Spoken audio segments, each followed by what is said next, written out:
How's it going, everybody? Welcome back to Elvis Junction Reviews. Today we are looking at another Walthers Mainline product. We are looking at a Walthers Mainline Greenville 7,000 cubic feet wood chip hopper in the Santa Fe colors, number 165044. Here it is. It's actually kind of long. I was very surprised on its length, but we're not going to waste any time, and let's get this thing open. I bought this from my local hobby shop for about $35. Not too bad, not too bad. Anyway, let's open it up. There we go. I hate this. I hate this kind of packaging. Why, Walthers? Why do you choose to make your packaging like that? Why can't it just be a cover kind of situation? Anyway, it's covered in this plastic sheet. And there it is. And it's rolling away on me.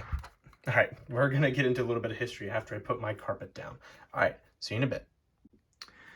So I don't really know a lot about these wood chip hoppers, apart from the fact that they are still around. Now, I personally have never seen one of these, but they are quite tall, as you can see, just based on this, compared to the regular size of a open 3-bay hopper.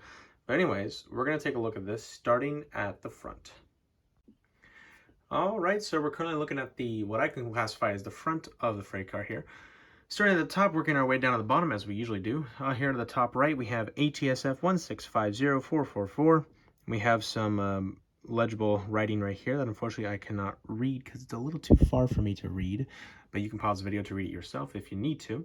We have a ladder that works from the top of the car down to the bottom, and this is a tall car. These are about the same height as a 60-foot high cube box car or just a 50-foot high cube box car.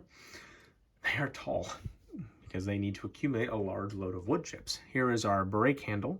Working our way down here is our Walthers metal coupler, and there is our air tank reservoir right here behind this little step right here.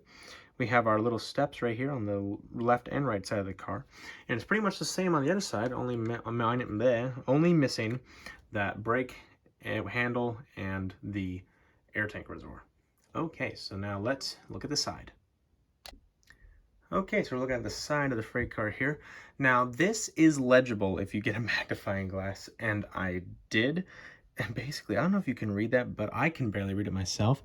But it basically says that that car is insured, and it's especially insured under the Interstate Commerce Act. So it's, if it breaks and it gets destroyed, it can be insured. So it's perfectly fine. Anyway, so we're looking at the side here. We have our number here, ATSF 165044. Sorry. We also have, I believe that's a tack board right there for if the car gets bad. We have our load capacity, our load limit, and our load weight. We also have when this was built. It was built new in June of 1975. Moving along here, you can actually see all five. No, that's 1, 2, 3, 4, 5, 6. It has 6 gravity-fed feeders at the bottom here. Here we have Santa Fe, big Santa Fe, plate F, exceeds plate F, load wood chips only. Moving along the side here, we have, you can actually see all the ribbing and the waffle, which is affectionately called waffling detail here, which is really cool. And I really like that Walthers took the time to actually do that. Here we have some more details, just kind of going over what the car is, its load, its specifics, like brake shoes and type of car here with that GA186, I believe that's what that is.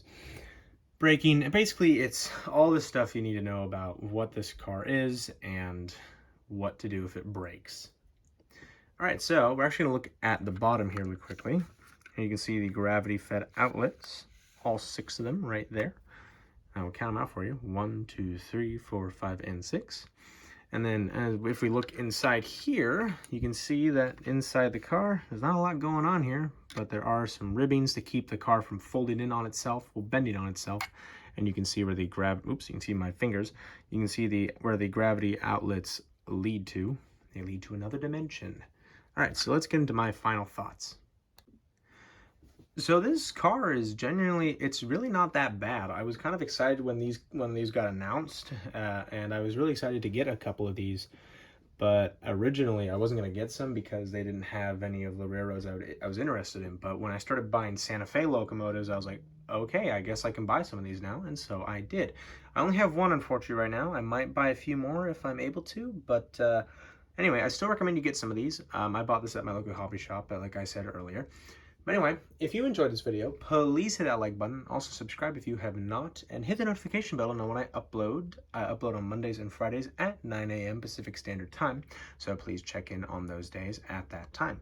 But anyway, thank you very much for watching, and I will see you guys in the next video. Bye for now.